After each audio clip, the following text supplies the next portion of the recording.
Saat ketika aksara menjadi prisma, memantulkan kekacauan dan pencerahan pertumbuhan, tentang sebuah kisah laksana kapal yang membawa kita ke seberang kehidupan lain yang belum terjamah. Kisah yang ingin kubagikan kali ini terjadi pada diriku secara pribadi. Malam sebelum operasi jantung, aku teringat akan sesuatu yang kutinggalkan di rumah, dan aku mampir sejenak untuk mengambilnya. Namun melalui celah pintu, aku mendengar keluarga suamiku mengangkat gelas mereka. Bima, suamiku, seorang dokter, mengatakan bahwa operasi besok telah dipersiapkan dengan sempurna. Warisannya sebesar 300 miliar rupiah akan menjadi milik kami sepenuhnya. Pada saat itu, aku membuat keputusan yang teguh.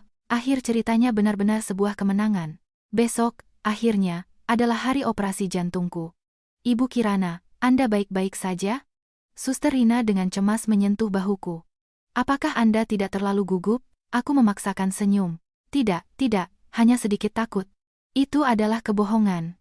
Aku tidak takut pada operasinya itu sendiri. 3 bulan yang lalu pada pemeriksaan rutin, tepat pada saat suamiku, Bima Wijaya, memegang hasil USG jantungku. Di wajahnya yang selalu lembut, untuk pertama kalinya aku melihat keretakan.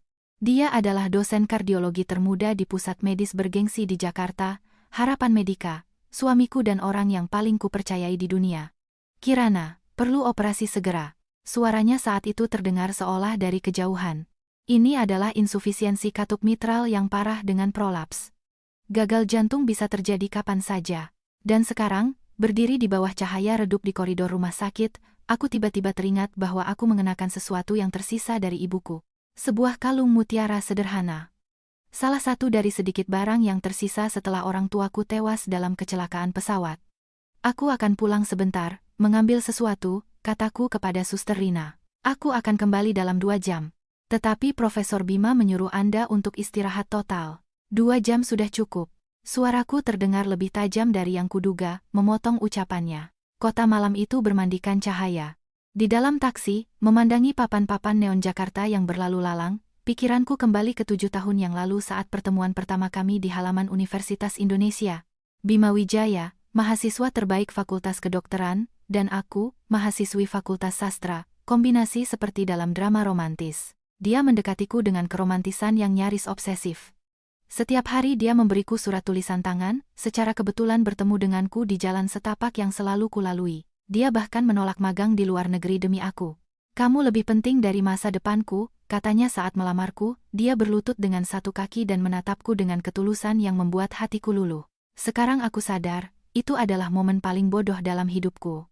Ketika taksi berhenti di depan sebuah villa mewah di kawasan Pondok Indah, aku terdiam sejenak. Seluruh rumah bersinar terang seperti siang hari, dan halamannya penuh dengan mobil. Ada Mercedes-Benz G-Class, BMW 3 Series milik Marina, iparku, dan beberapa mobil impor asing yang tidak kukenal. Bukankah mereka bilang seluruh keluarga akan tidur lebih awal untuk mempersiapkan operasiku besok? Aku dengan hati-hati membuka gerbang yang tidak terkunci. Firasat buruk membawaku bukan ke pintu depan, melainkan mengitari rumah. Melalui celah di jendela panorama ruang tamu, aku melihat piramida gelas sampahnya berkilauan di bawah cahaya lampu gantung, dan di atas meja yang dipenuhi dengan hidangan yang belum pernah kulihat sebelumnya daging Wagyu A5, kepiting Alaska, dan kaviar. Suasananya begitu meriah. Untuk kemenangan besok, sampai tetes terakhir. Suara gemuruh ayah mertuaku, Tirtayasa, menembus kaca. Seketika itu juga, seluruh darah di tubuhku seakan membeku. Sayang, pelankan suaramu. Bagaimana jika dia tiba-tiba kembali? Ibu mertuaku? Larasati, merendahkan suaranya, tetapi tidak bisa menyembunyikan kegembiraannya. Mama, jangan khawatir. Suamiku, Bima, pria yang sama yang mengatakan bahwa dia sedang bertugas di rumah sakit malam ini, mengangkat gelas sampainya sambil tersenyum. Aku pribadi yang mengurus obat-obatannya, menaruh cukup banyak agar dia tidur nyenyak sampai operasi. Lagi pula, dia percaya padaku tanpa syarat. Jika aku bilang padanya sekarang bahwa matahari itu persegi, dia akan mempercayainya. Tawa sinis menusuk gendang telingaku. Kak, apa operasi besok pasti berjalan lancar? Dalam suara adiknya, Marina, terdengar sedikit kekhawatiran. Semua sesuai rencana. Suara Bima tiba-tiba menjadi sedingin es. Itu sama sekali tidak seperti suara suamiku yang biasanya lembut. Ahli anestesi adalah orang kita. Selama operasi, akan terjadi kecelakaan kecil, dan dengan berat hati aku akan mengumumkan bahwa istri tercintaku tidak dapat bertahan dalam operasi. Itu saja. Kakiku lemas. Aku hampir jatuh ke tanah, tetapi berhasil bertahan dengan berpegangan pada dinding. 300 miliar. 300 miliar rupiah. Suara ayah mertuaku bergetar karena kegirangan. Bima, kamu merencanakan semua ini dengan jenius. Menuruhmu mendekatinya adalah keputusan terbaik dalam hidupku. Dan orang tuanya meninggal tepat pada waktunya, bukan? Tawa licik ibu mertuaku menusuk hatiku seperti pisau. Meninggalkan warisan sebesar itu, dan tidak ada kerabat lain. Jadi semuanya jatuh ke tangan Bima kita. Dan si bodoh naif yang tidak tahu apa-apa tentang kehidupan itu, yang dilakukannya hanyalah menulis novel-novelnya tentang cinta. Bima menyesap sampanyanya. Di dunia nyata, cinta hanyalah sebuah kesepakatan yang direncanakan dengan baik.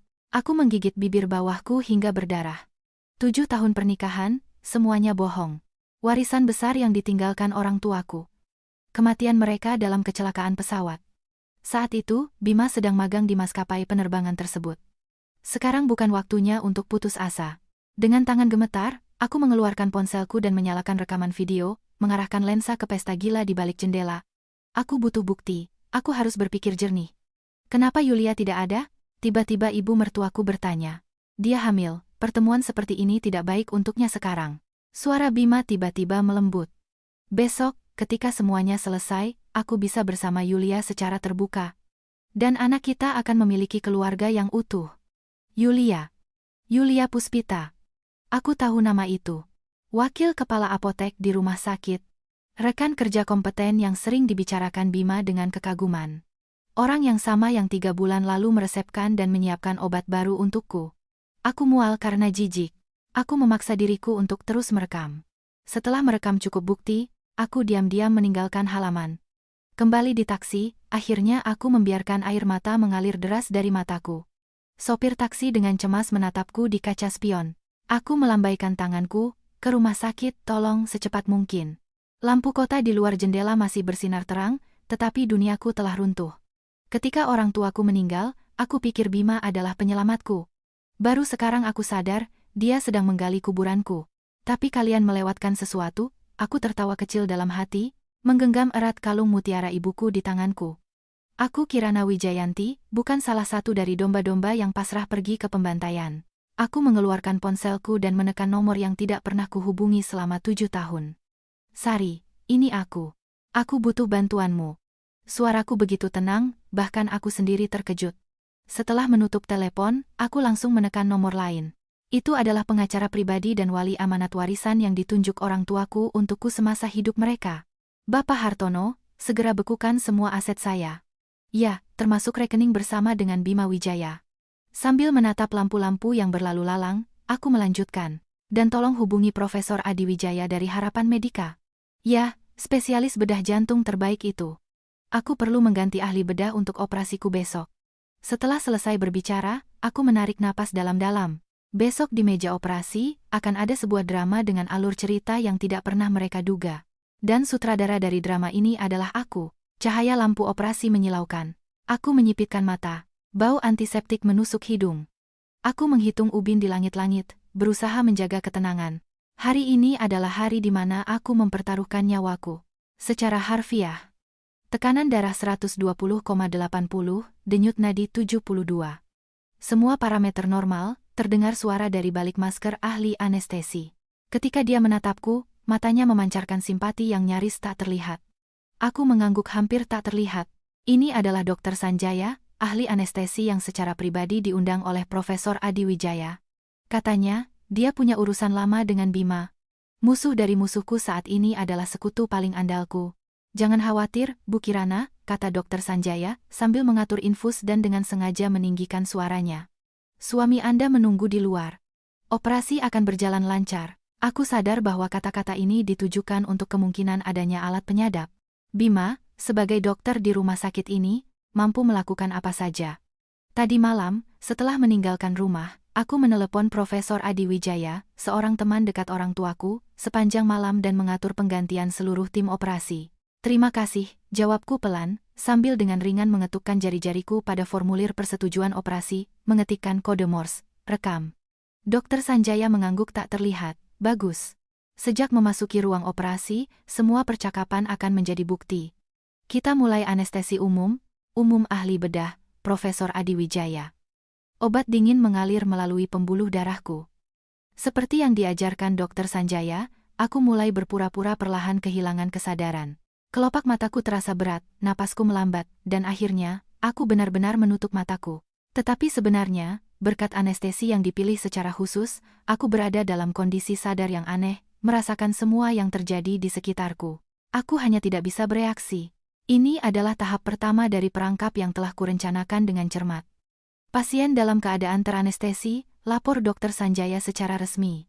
Aku bisa merasakan dengan jelas bagaimana pisau bedah membelah kulitku, tetapi tidak ada rasa sakit.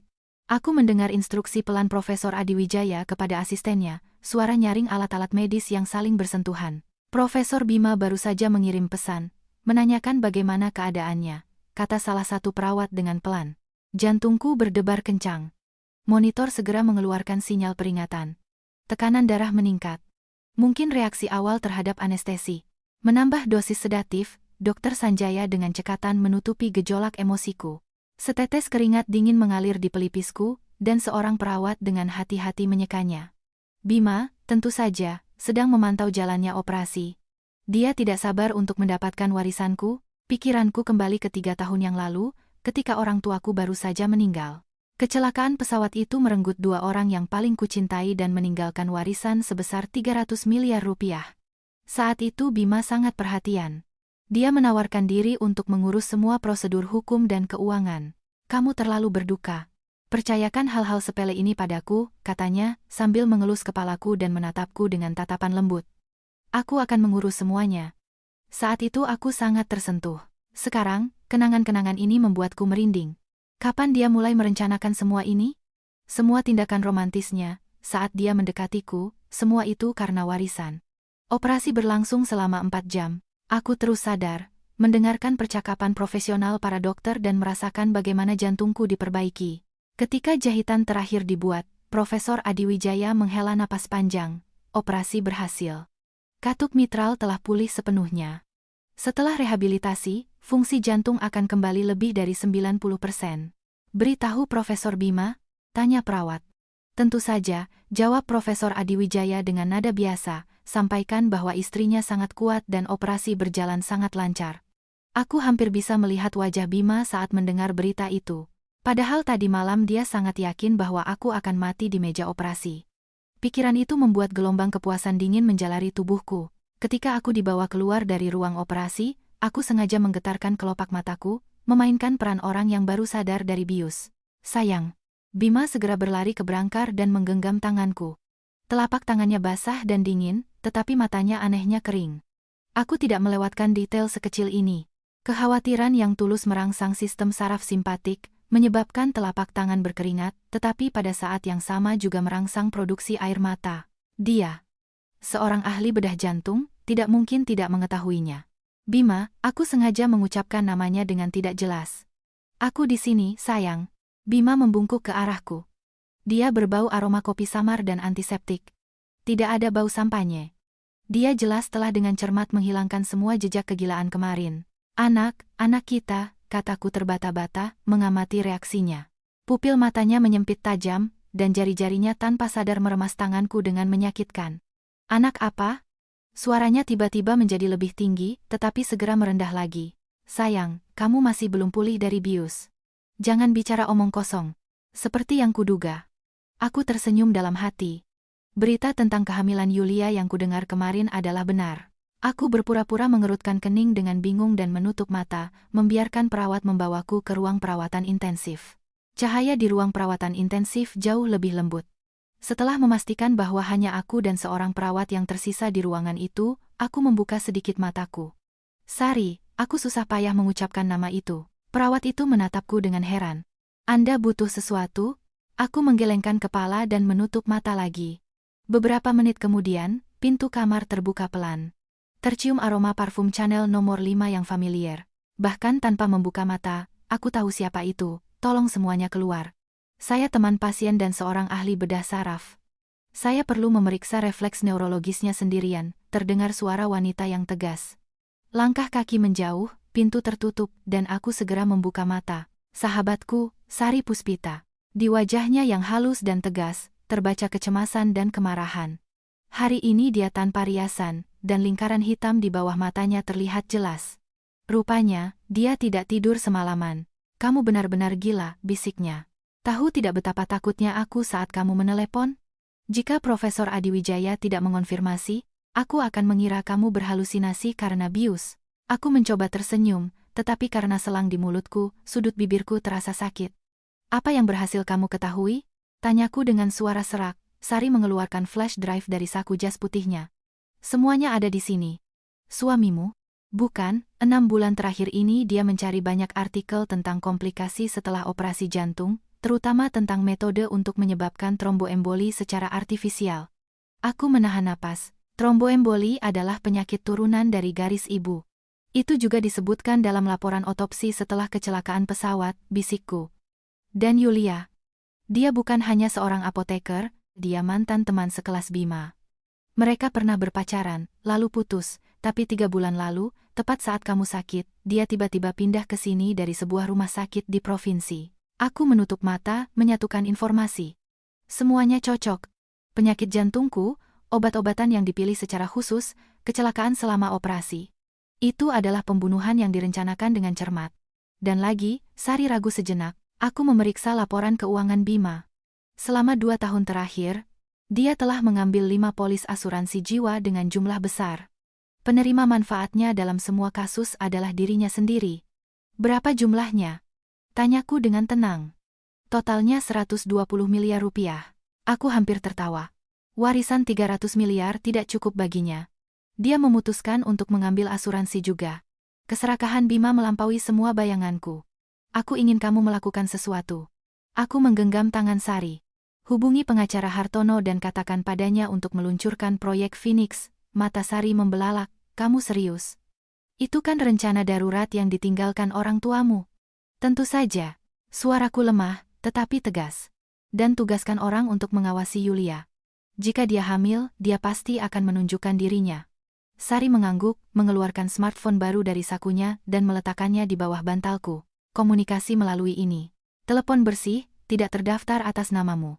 Ketika dia hendak pergi, langkah kaki terdengar di luar pintu. Aku dengan cepat menutup mata dan kembali ke keadaan lemah. Pintu terbuka, dan terdengar suara Bima. Dokter Sari, bagaimana keadaan Kirana? Operasi berjalan sukses, tetapi dia membutuhkan istirahat total, terutama secara psikologis. Tidak boleh ada guncangan. Nada suara Sari profesional dan dingin. Tentu saja, saya juga seorang dokter, saya mengerti segalanya. Bima mendekati tempat tidur. Aku merasakan tangannya menyentuh dahiku. Aku akan merawatnya sendiri. Ketika mereka berdua pergi, aku diam-diam menyelipkan tanganku di bawah bantal dan menyentuh smartphone yang dingin. Di layar sudah ada pesan dari pengacara Hartono. Semua aset dibekukan, termasuk rekening bersama. Tuan Bima pagi ini mencoba mentransfer 30 juta rupiah, tetapi tidak berhasil. Sepertinya dia mulai curiga. Proyek Phoenix, tahap 1 diluncurkan. Aku menghapus pesan itu dan membiarkan senyum tipis muncul di bibirku. Bima mengira dia adalah tuan di papan catur ini, tetapi papan catur itu sudah terbalik. Di luar jendela ruang perawatan intensif, malam semakin larut. Lampu-lampu kota yang jauh tampak seperti bintang-bintang yang jatuh ke bumi. Setelah kematian orang tuaku, aku pikir aku adalah orang yang paling kesepian di dunia. Sampai Bima muncul dan menangkapku, yang sedang jatuh, ke dalam jaring yang ditenun dari kelembutan. Sekarang jaring itu telah menjadi perangkap, dan orang yang menarik tali harus diganti. Grafik denyut nadi di monitor rata dan kuat. Jantungku, yang dengan begitu gegabah akan dia hancurkan, sekarang berdetak kencang dengan bantuan katup baru yang telah dipulihkan. Permainan baru saja dimulai. Sinar matahari yang menembus kisi-kisi jendela melukis bayangan bergaris di ranjang rumah sakit. Ketika aku menghitung sampai garis ke-7, pintu kamar terbuka. Tanpa membuka mata, dari aroma parfum pria dari Armani yang bercampur dengan bau antiseptik, aku tahu siapa itu. Sayang, bagaimana kabarmu hari ini? Suara Bima semanis madu. Tangannya dengan lembut menyentuh dahiku, berpura-pura mengukur suhu. Aku perlahan membuka mata, sengaja menjaga pandanganku tidak fokus selama beberapa detik, lalu dengan susah payah memfokuskannya pada wajahnya. Jauh lebih baik. Setiap kata kuucapkan dengan susah payah, dengan jeda. Sebenarnya, pada hari kelima setelah operasi, aku sudah bisa bangun dari tempat tidur dan berjalan. Tentu saja, itu adalah latihan rehabilitasi rahasia selama pergantian shift perawat, ketika semua kamera pengintai tidak diawasi. Tetapi di siang hari, aku masih seorang pasien lemah yang bisa menghembuskan napas terakhirnya kapan saja. Aku tidak melewatkan ketidaksabaran yang melintas di mata Bima. Ketidaksabaran itu segera digantikan oleh topeng kekhawatiran. Para dokter bilang, kamu pulih dengan sangat baik. Mereka akan mengamatimu seminggu lagi dan kamu bisa pulang. Dia menuangkan segelas air, mengangkat kepalaku, dan membantuku minum. Ayah, ibu, dan Marina juga ingin datang, tapi aku melarang mereka agar tidak mengganggu istirahatmu. Terlalu banyak orang. Itu melelahkan. Orang tua. Aku tersenyum dalam hati. Pasti ingin datang dan memastikan apakah aku masih hidup atau sudah mati. Gambaran pesta mereka kemarin malam terukir dalam ingatanku lebih dalam dari bekas luka operasi. Tidak apa-apa. Aku sengaja menumpahkan sedikit air dari mulutku, mengamatinya dengan panik menyekanya dengan serbet. Yang penting kamu ada di sampingku. Sepertinya kata-kata ini membuatnya senang. Sudut bibir Bima terangkat, menghaluskan kerutan di sekitar matanya. Dulu aku menganggap ini senyuman yang lembut, tetapi baru sekarang aku melihat betapa banyak perhitungan yang tersembunyi di baliknya. Oh, ngomong-ngomong. Dia tiba-tiba merendahkan suaranya dan mengeluarkan sebuah map dari tas kerjanya.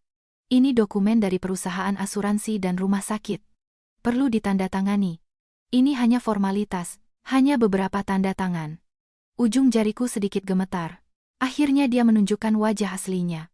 Sekarang, aku mengedipkan mata, berpura-pura bingung dan lelah. Penglihatanku kabur. Aku akan membacakannya untukmu. Dia dengan tidak sabar ingin membuka dokumen itu, tetapi menahan diri.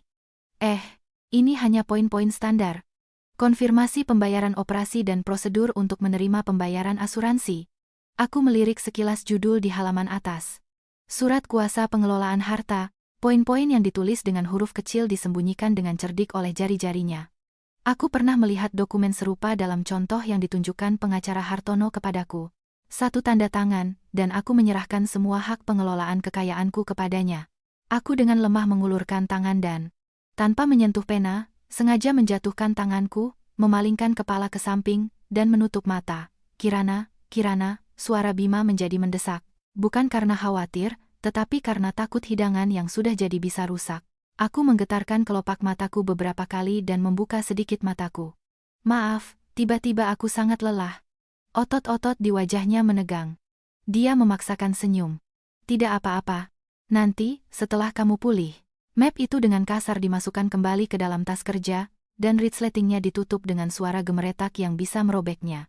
Begitu Bima pergi dengan alasan berkeliling, aku mengeluarkan smartphone dari bawah bantal. Di layar ada pesan dari Sari, bukti-bukti penting telah direkam.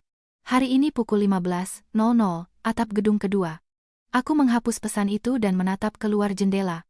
Matahari bulan Maret bersinar menyilaukan. Beberapa pasien berjalan-jalan di halaman rumput rumah sakit. Di antara mereka, aku langsung mengenali seorang pria dan wanita berpakaian sipil detektif swasta yang disewa Sari. Telepon bergetar lagi. Kali ini dari pengacara Hartono. Sesuai rencana, 50% aset likuid telah ditransfer ke rekening luar negeri. Tuan Bima hari ini mencoba lagi menggunakan rekening bersama, tidak berhasil. Dia bertanya kepada manajer bank tentang alasannya. Aku menjawab diterima dan menyembunyikan telepon lebih dalam di bawah bantal. Setelah mengetahui wajah asli Bima, aku mengaktifkan proyek Phoenix yang ditinggalkan orang tuaku. Itu adalah rencana keuangan darurat yang sempurna, termasuk rekening rahasia, tindakan hukum balasan, dan jaringan komunikasi darurat. Ketika pintu terbuka lagi, aku dengan cepat kembali ke keadaan lemah. Perawat kepala masuk, dia mendorong troli obat. Bu Kirana, waktunya minum obat. Dia tersenyum manis dan menuangkan beberapa tablet ke dalam gelas kecil. Aku menatap tablet putih itu. Tiba-tiba teringat pada apoteker hamil, Yulia. Obat-obatan ini juga melewati tangannya. Apakah tidak ada bahan khusus di dalamnya? Bolehkah saya melihat resepnya? Tanyaku pelan. Perawat kepala dengan ramah menunjukkan resepnya. Aku dengan cepat membacanya, tetapi tidak menemukan sesuatu yang aneh. Namun, di kolom tanda tangan, nama Puspita tertera dengan jelas. Jantungku tiba-tiba berdebar lebih cepat. Hari ini bukan giliran Bu Utami, tanyaku. Seolah-olah biasa saja. Bu Utami sedang cuti.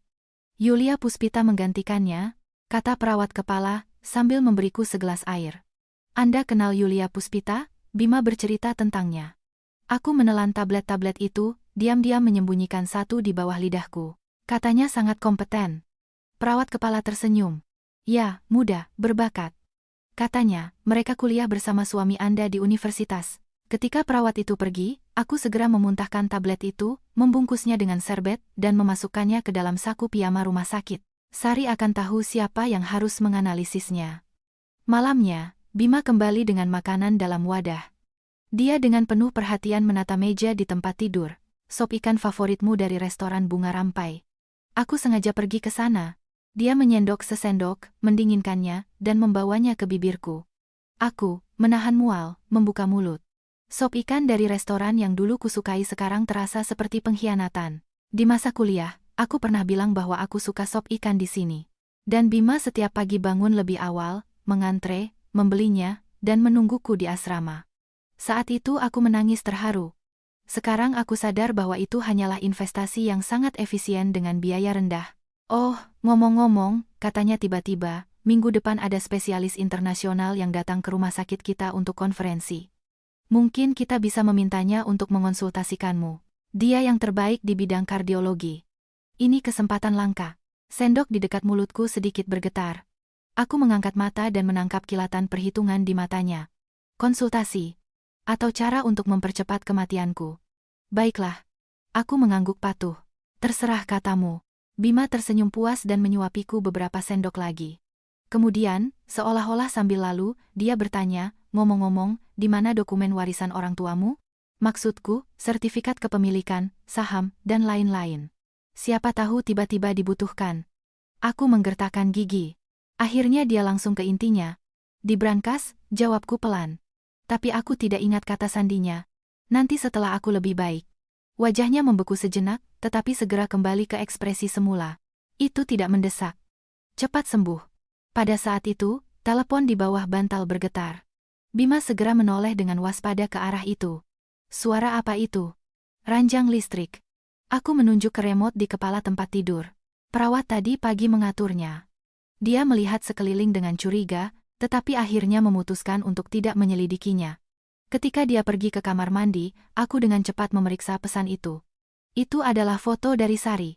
Bima dan Yulia berciuman di atap taman rumah sakit. Foto close-up perut Yulia yang membuncit dan serangkaian foto di mana mereka bertukar beberapa dokumen. Foto terakhir membuat darahku membeku. Judul dokumen itu terlihat jelas. Laporan analisis genetik janin. Kesimpulannya ditutupi oleh jari, tetapi tidak perlu bukti lebih lanjut. Suara air di kamar mandi berhenti. Aku segera mengunci layar. Ketika Bima keluar, aku menatap kosong keluar jendela. Apa yang kamu pikirkan? Dia duduk di sampingku dan menggenggam tanganku. Aku menoleh dan menatapnya dengan tatapan paling kosong dan bergantung yang bisa kulakukan tentang bagaimana kita pertama kali bertemu. Wajahnya melembut. Di acara open house Fakultas Sastra, kamu duduk di bawah pohon sakura yang sedang mekar dan membaca buku. Ingatanmu bagus sekali, kataku pelan. Tentu saja, dia ingat, pertemuan tidak sengaja itu adalah titik awal yang direncanakan dengan cermat olehnya, tetapi sekarang aku tahu lebih banyak. Menurut detektif swasta, bahkan sebelum pertemuan di bawah pohon sakura itu, Bima sudah mempelajari status keluargaku melalui dokumen Dewan Mahasiswa. Penulis favorit kami yang kebetulan sama, Murakami, dan bukunya Norwegian Wood hasil dari persiapan awalnya. Bahkan kecelakaan itu, ketika dia menyelamatkan hidupku, kamus tebal yang jatuh dari rak atas di perpustakaan, diatur dengan bantuan seorang mahasiswa junior. 7 tahun pernikahan adalah kuburan yang dibangun di atas kebohongan. Setelah kamu sembuh, kita akan pergi lagi ke universitas kita, kata Bima dengan lembut, menyingkirkan sehelai rambut dari wajahku. Sekarang istirahatlah. Dia membungkuk untuk mencium keningku. Aku diam-diam memalingkan muka, berpura-pura batuk. Bibirnya hanya menyentuh rambutku. Aku akan membawakanmu air hangat. Dia bangkit dengan sedikit canggung. Saat dia membelakangiku dan sibuk, aku dengan cepat mengganti telepon yang tersembunyi di bawah selimut ke mode rekam video dan mengarahkannya ke punggungnya. Ketika dia berbalik, aku sudah kembali menjadi pasien yang lemah. Terima kasih. Aku minum sedikit air yang dia bawakan, lalu tiba-tiba tidak sengaja menumpahkan gelasnya. Air membasahi spray. Maaf, aku sangat ceroboh. Aku meminta maaf dengan suara bergetar, berpura-pura malu. Tidak apa-apa, tidak apa-apa. Bima dengan kesal menekan tombol panggil. Ketika perawat datang berlari, dia sudah mengenakan topeng suami yang perhatian lagi. Bisakah Anda mengganti spray? Istri saya menumpahkan sedikit air. Perawat itu tersenyum ramah. Profesor, Anda merawat istri Anda dengan sangat baik. Aku menundukkan kepala, menyembunyikan senyum dingin di mataku. Ya, begitu baik sehingga dia menginginkan kematianku. Ketika semuanya sudah rapi, Bima melihat jam. Aku harus rapat. Aku akan kembali nanti. Begitu pintu tertutup, aku segera mengeluarkan telepon dan memeriksa rekamannya. Dalam kekacauan air tumpah, aku berhasil merekam sudut dokumen yang sedikit menonjol dari tas kerjanya. Salinan lengkap laporan analisis genetik janin dengan kesimpulan yang jelas. Ayah dikonfirmasi. Aku menyimpan video itu dan mengunggahnya ke cloud terenkripsi. Lalu aku menelepon Sari. Aku butuh semua data tentang Yulia Puspita. Terutama hubungannya dengan Bima, seluruh kronologinya. Sudah kutemukan, dalam suara Sari terdengar kegembiraan, berita mengejutkan. Mereka tidak putus dan balikan, mereka berpacaran selama ini. Ketika Bima mulai mendekatimu, mereka hanya berpura-pura putus. Aku menggenggam telepon dengan erat, bekas luka operasi di dadaku terasa nyeri. Sejak awal, aku hanyalah objek dari konspirasi mereka, dan yang lebih buruk, lanjut Sari. Mantan atasan Yulia di pekerjaan sebelumnya meninggal tahun lalu karena kecelakaan. Alergi obat. Dan tahu tidak siapa yang menyiapkan obat itu saat itu? Yulia. Kerabatnya tidak curiga apa-apa. Tiba-tiba dan dengan sangat tergesa-gesa beremigrasi ke Kanada. Dan secara kebetulan yang aneh, sejumlah besar uang masuk ke rekening mereka dari sumber yang tidak diketahui. Aku menahan napas. Matahari terbenam di luar jendela mewarnai seluruh kamar menjadi merah darah. Sambil menatap langit yang merah padam ini, aku tiba-tiba menyadari sesuatu. Permainan ini tidak dimulai saat aku mengetahui kebenarannya. Itu dimulai 7 tahun yang lalu, pada hari ketika kelopak bunga sakura berputar-putar di udara, dan sekarang giliranku untuk bergerak. Sari, kataku pelan. Hubungi kerabat dari atasan yang meninggal itu. Saatnya memberitahu Bima bahwa tidak semua mangsa pasrah masuk ke dalam perangkap. Koridor rumah sakit selalu berbau antiseptik. Aku duduk di kursi roda, lututku ditutupi selimut. Bima mendorongku untuk pemeriksaan rutin. Ini adalah jadwal baru yang baru saja dia perkenalkan.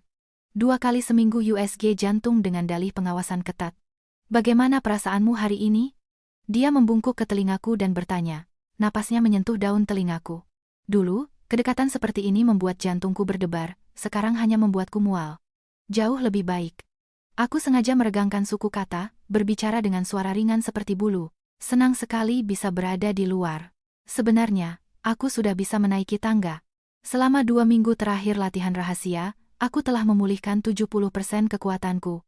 Tetapi di luar, aku masih seorang pasien lemah setelah operasi jantung yang membutuhkan bantuan bahkan saat makan. Ketika kursi roda melewati bagian apotek, aku sedikit mengangkat tubuhku.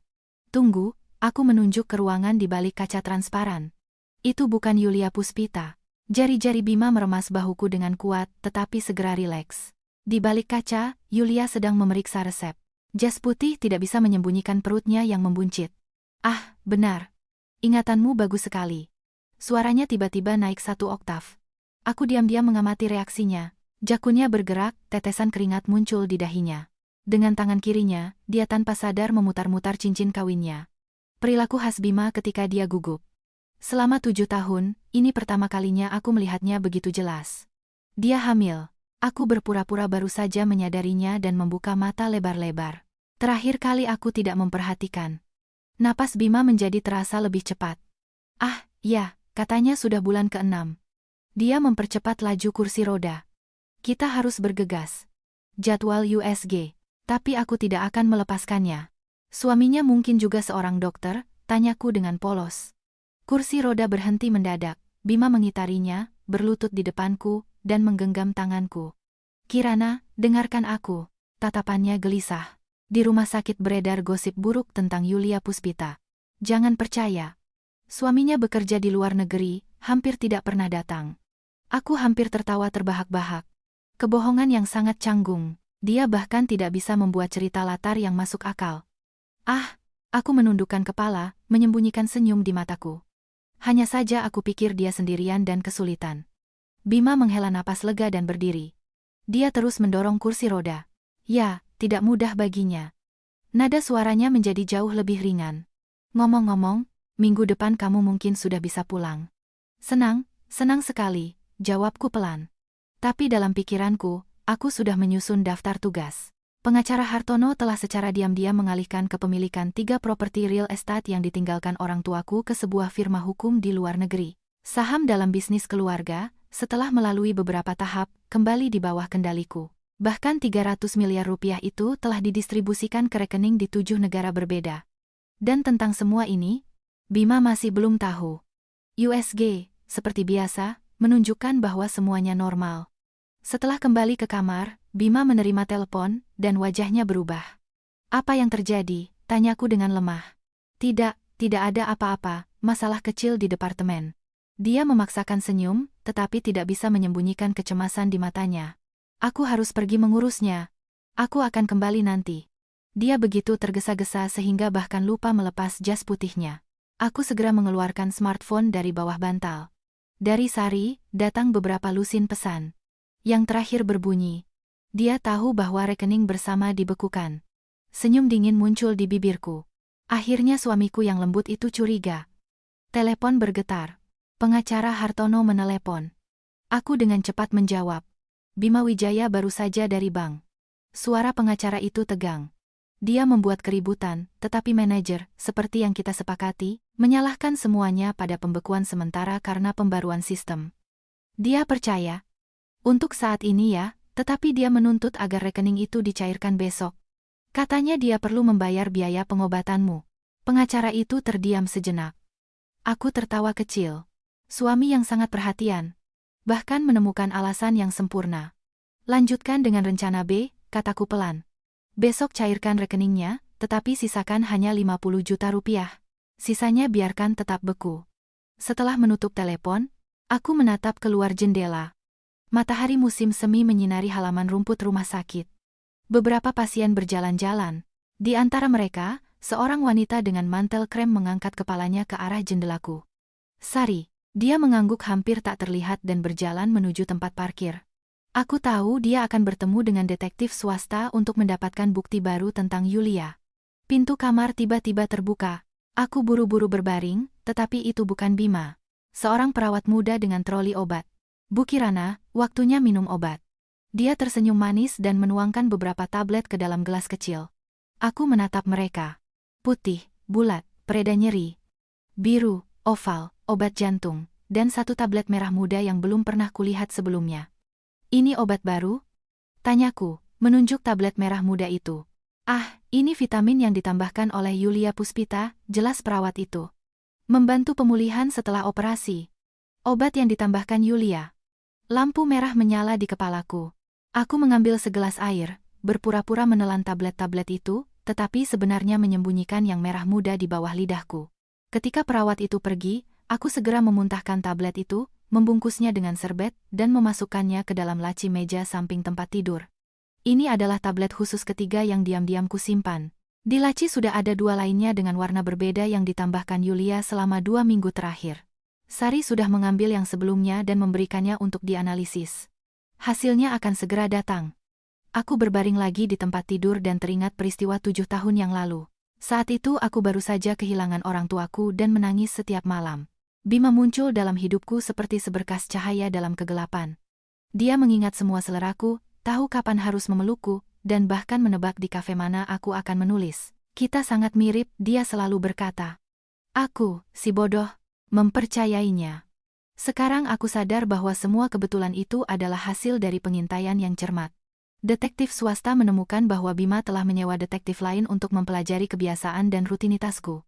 Bahkan penyelamatan heroik itu, ketika dia secara kebetulan muncul dan menyelamatkanku dari para pemabuk di sebuah gang, adalah sebuah sandiwara yang dia bayar.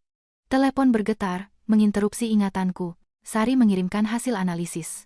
Tablet merah muda itu mengandung misoprostol. Obat yang menyebabkan keguguran. Mereka mencoba memicu keguguran padamu. Seluruh darah di tubuhku seakan membeku. Keguguran? Tapi aku tidak hamil. Tiba-tiba sebuah pikiran mengerikan terlintas di benakku. Mereka tidak mencoba menyebabkan keguguran. Mereka mencoba menyebabkan pendarahan hebat. Bagi pasien setelah operasi jantung, yang paling berbahaya adalah pendarahan hebat. Itu bisa segera menyebabkan gagal ginjal. Aku tanpa sadar meletakkan tanganku di perut.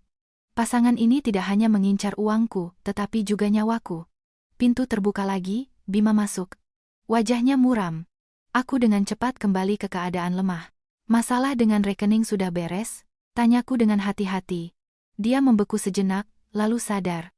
Ah, kamu tentang uang untuk pengobatan? Ya, sudah beres. Dia duduk di sampingku dan menggenggam tanganku. Kirana, aku perlu membicarakan sesuatu denganmu. Aku mengedipkan mata, berpura-pura naif dan tidak mengerti. Ada apa? Setelah keluar dari rumah sakit, kurasa lebih baik kamu tinggal di panti jompo khusus. Ibu jarinya dengan lembut mengelus punggung tanganku. Panti Werda Puri Sejahtera. Aku sudah mencari tahu. Di sana kondisinya terbaik dan ada spesialis rehabilitasi jantung terbaik. Puri Sejahtera. Aku hampir tertawa terbahak-bahak. Tempat itu terkenal sebagai perhentian terakhir bagi orang kaya. Beberapa ahli waris dari kekayaan besar meninggal di sana karena kematian alami. Sari pernah membuat laporan tentang penipuan di panti jompo itu. Tapi aku ingin pulang. Aku menggigit bibir bawahku, berpura-pura takut. Dengarkan aku. Suaranya lembut, tetapi tatapannya sedingin es. Ini demi kebaikanmu sendiri. Dia membungkuk ke telingaku. Lagi pula, Yulia Puspita kebetulan bekerja paruh waktu di sana. Dia bisa merawatmu secara khusus, aku merasa kedinginan. Ini adalah tawaran untuk dengan sukarela pergi ke kematian. Baiklah. Aku menundukkan kepala, berpura-pura patuh. Terserah keputusanmu. Bima tersenyum puas dan mencium keningku. Anak pintar, besok aku akan pergi mengurus dokumennya. Ketika dia pergi, aku segera menulis pesan kepada Sari, cari tahu hubungan antara Panti Werda, Puri Sejahtera dan Yulia secepat mungkin. Jawaban datang hampir seketika. Sudah kutemukan. Yulia adalah salah satu pemegang saham panti jompo itu. Melalui perusahaan cangkang, dia memiliki 20% saham. Bima minggu lalu mentransfer 500 juta rupiah ke rekening perusahaan itu. Tanganku gemetar. Ini bukan ide spontan. Ini adalah rencana pembunuhan yang telah lama direncanakan. Larut malam, aku diam-diam bangkit dari tempat tidur dan mengambil sebuah map dokumen dari bagian dalam lemari. Detektif swasta membawanya 2 hari yang lalu. Di dalamnya ada berkas lengkap tentang Bima dan Yulia. Bukti hubungan mereka yang tak terputus dan laporan otopsi mantan atasan Yulia. Dalam laporan tersebut, penyebab kematian adalah gagal napas akut karena alergi obat. Dan dokter jaga pada hari itu adalah Bima. Aku membalik halaman terakhir dan hampir tercekik. Perjanjian pencabutan gugatan dari kerabat. Tanggal tanda tangan adalah hari setelah menerima sumbangan anonim. Metode yang sama, skenario yang sama. Bima dan Yulia adalah penjahat berantai. Kilat menyambar di luar jendela, dan segera terdengar gemuruh guntur. Badai sedang mendekat, seperti yang terjadi di dalam jiwaku. Aku menyembunyikan dokumen-dokumen itu dan kembali ke tempat tidur, berbaring dengan mata terbuka dalam kegelapan. Besok aku akan dikirim ke panti jompo itu. Aku harus bergegas dengan rencanaku. Layar smartphone menyala. Pesan dari pengacara Hartono. Semua aset telah ditransfer. Menunggu instruksi Anda. Aku menjawab, besok kita bertindak sesuai rencana. Aku meletakkan telepon dan menyentuh yang lain, yang tersembunyi di bawah bantal. Perekam suara. Selama 2 minggu terakhir, aku telah merekam semua percakapan mencurigakan, termasuk yang di mana Bima mendesakku untuk menandatangani. Yang kurang hanyalah bukti langsung konspirasi pembunuhan. Guntur bergemuruh di jendela, tiba-tiba sebuah ide berani muncul di kepalaku. Jika mereka ingin menggiringku ke liang lahat, mengapa tidak ikut bermain? Aku mengambil telepon dan mengirim pesan terenkripsi kepada Sari.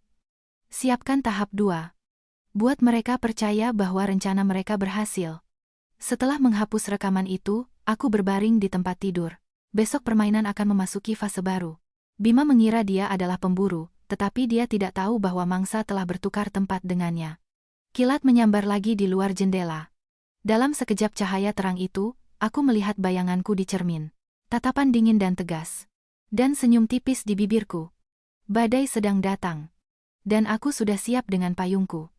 Gerbang besi berat panti jompo Puri Sejahtera perlahan tertutup di belakangku dengan suara dentuman tumpul. Aku duduk di kursi roda, lututku ditutupi selimut krem.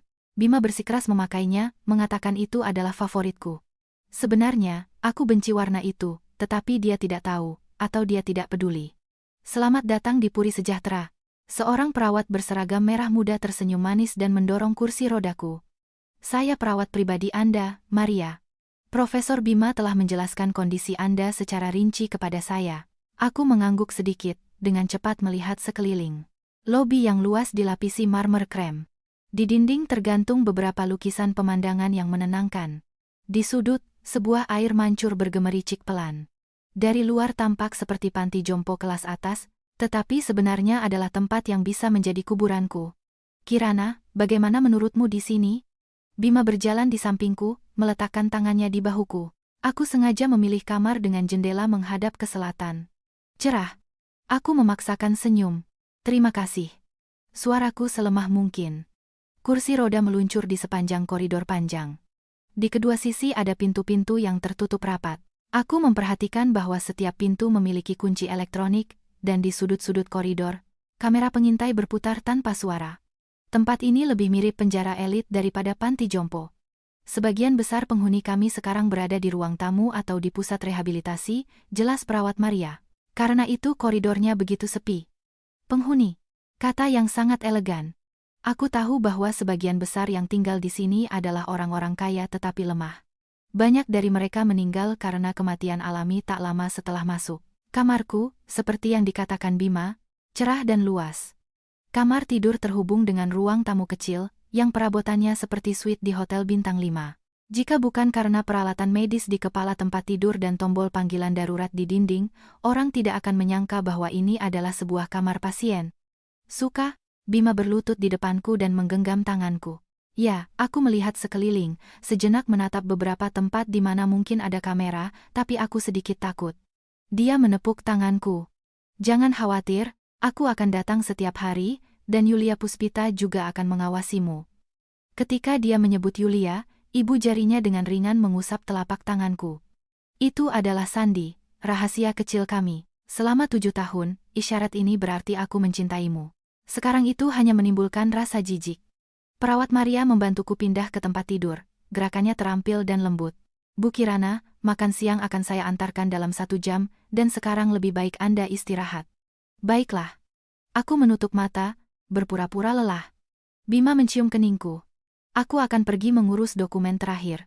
Aku akan segera kembali. Langkah kaki mereka menjauh. Terdengar bunyi klik kunci.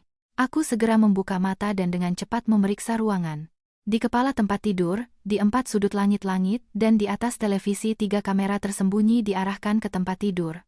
Seperti yang kuduga, aku diawasi. Aku perlahan berbalik membelakangi kamera. Dari lipatan selimut, aku mengeluarkan peredam sinyal mini yang diberikan Sari kepadaku. Saat tombol ditekan, itu akan menciptakan gangguan pada layar kamera selama 10 menit, tetapi di ruang pemantauan itu akan terlihat seperti masalah sinyal sementara. 3 menit kemudian, terdengar suara gesekan ringan di luar jendela. Tirai sedikit bergoyang, dan sebuah bayangan dengan cepat meluncur ke dalam ruangan. Sari, dengan seragam perawat merah muda yang sama. Kamu gila, bisikku, bagaimana jika tertangkap? Sari tersenyum, melambaikan kartu pasnya. Pinjam. Kamera di sayap barat di lantai 2 sedang diperbaiki. Kita punya 20 menit. Dia dengan cepat mengeluarkan perangkat seukuran kancing dari sakunya. Perekam suara terbaru. Dia menempelkannya di belakang kepala tempat tidurku.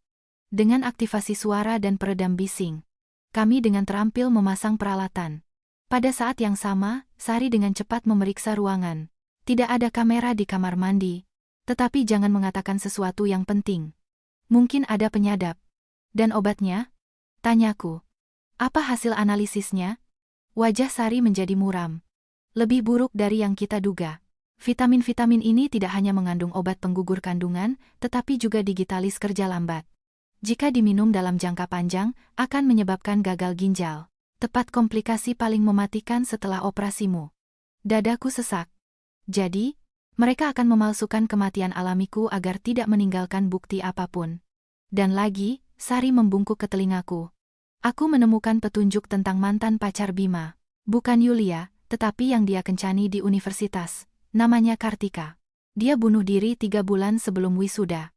Aku menghubungi adiknya, Indah. Dia masih menyelidiki kematian kakaknya. Sari memberiku sebuah foto.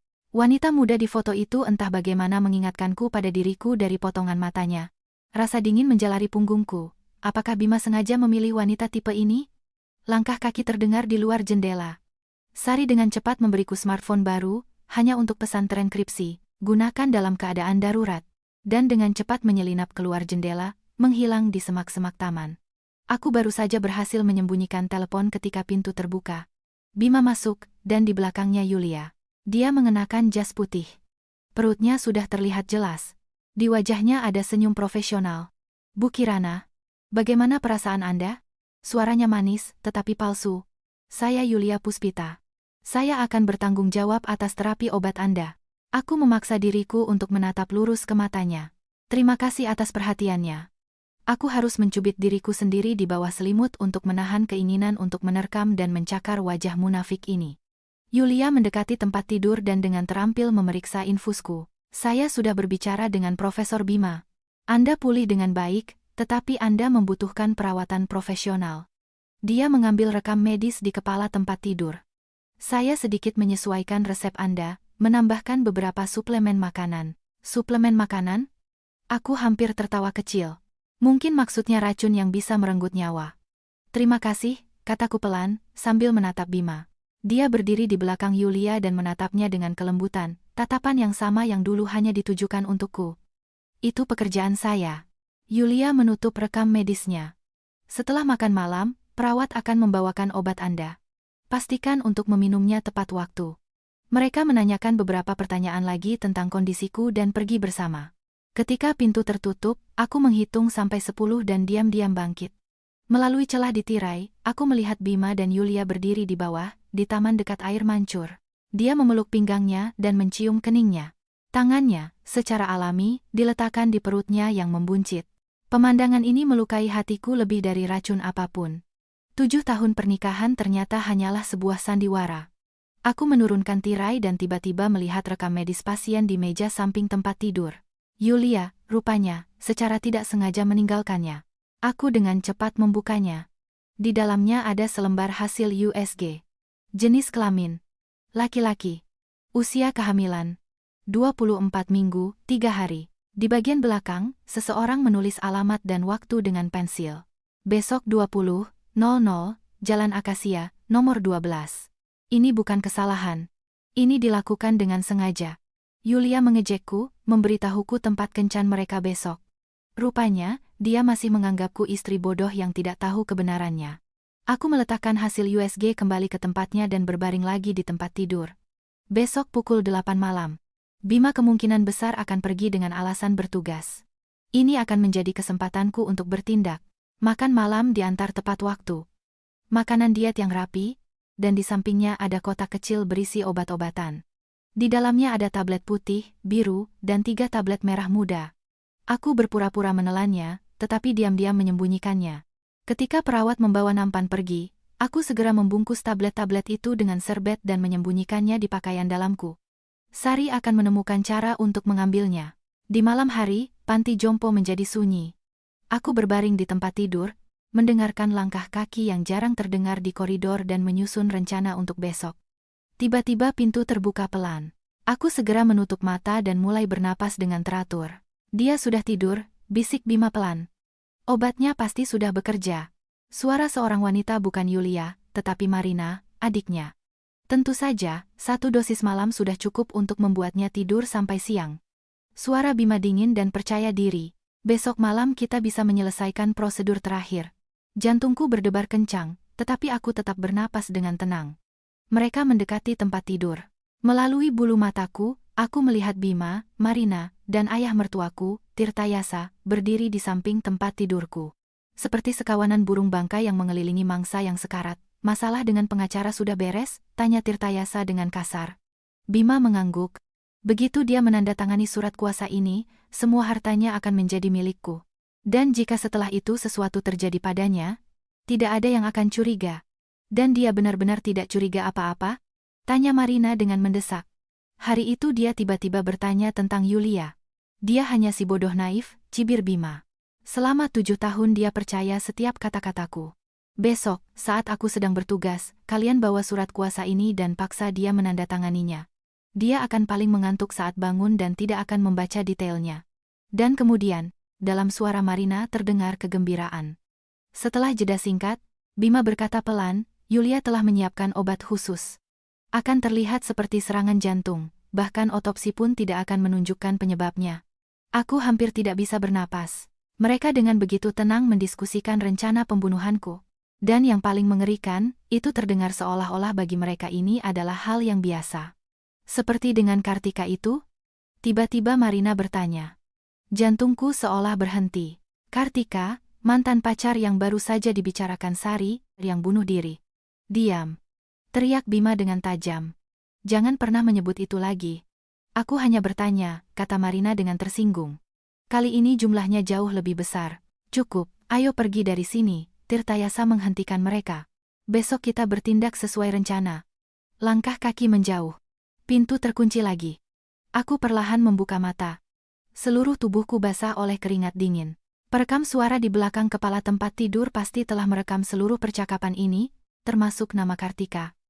Aku diam-diam mengeluarkan telepon baru yang diberikan Sari kepadaku dan mengirim pesan terenkripsi, segera selidiki kasus kematian Kartika secara rinci. Besok pukul 19.00, perlu memancing Bima keluar dari panti jompo. Jawaban datang hampir seketika. Mengerti. Tentang kasus Kartika, ada informasi baru. Sebelum meninggal, dia mengubah wasiatnya, meninggalkan semua hartanya untuk tunangannya. Tetapi kerabatnya mengklaim bahwa dia tidak punya tunangan. Tanganku gemetar. Metode yang sama. Korban lain. Bima bisa jadi pembunuh berantai. Bulan purnama bersinar di luar jendela. Cahaya bulan yang dingin menyinari tempat tidurku.